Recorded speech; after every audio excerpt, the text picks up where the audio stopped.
हाल के दिनों में कुछ पत्रकारों पर केस हुए थे। तो पत्रकारों का अगर केस होगा, पत्रकार फाइल लेकर कोर्ट कचहरी का चक्कर लगाएगा, तब तो उनकी पत्रकारिता होती रह जाएगी।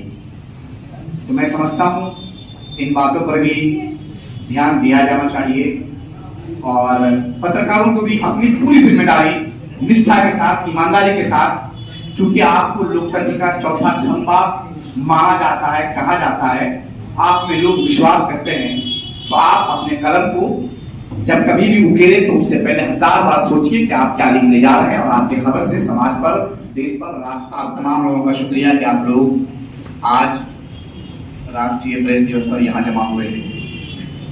ये जो स्पेशल डे आता है, ये सिर्फ उन लोगों के लिए आता है जिन्होंने राष्ट्र निर्माण में अपनी भूमिका निभाने की कसम खाई है, और वो भी दिल से।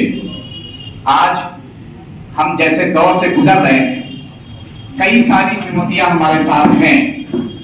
हम इलेक्ट्रॉनिक मीडिया, प्रिंट मीडिया और अब एक नए दौर की एक और मीडिया जिसे हम डिजिटल मीडिया कहते हैं, 3 अंगों के साथ चल रहे हैं। लेकिन सबसे ज्यादा जो परेशानियां आ रही हैं वो डिजिटल मीडिया से आ रही हैं, और इत्तेफाक से मैं भी उससे जुड़ा हुआ हूं। बहुत सारी ऐसी खबरें आती हैं जो भ्रामक होती हैं, जिनकी हम पुष्टि उस तरह से नहीं कर पाते हैं जो होनी चाहिए। आप समझते हैं कि आपके एक खबर से समाज के ताने बाने में और भी मजबूती आती है, और एक भ्रामक खबर आपको, आपके समाज को, आपके राष्ट्र को, आपके देश को, आपके जिला को, सबको नाश करने के लिए काफी होता है।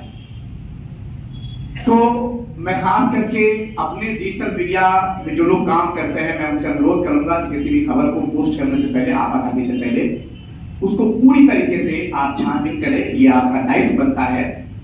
वरना अगर आपके एक पोस्ट से समाज में कोई भी ताना बाना बिगड़ता है, सौहार्द बिगड़ता है, तो समझिए कि हमारी भूमिका क्या होती है, हम क्या कर सकते हैं। और इतिहास हमें माफ नहीं करता है। हम हमेशा के लिए याद किए जाते हैं कि उस व्यक्ति ने, उसके द्वारा समाज की समता बिगाड़ दी गई थी।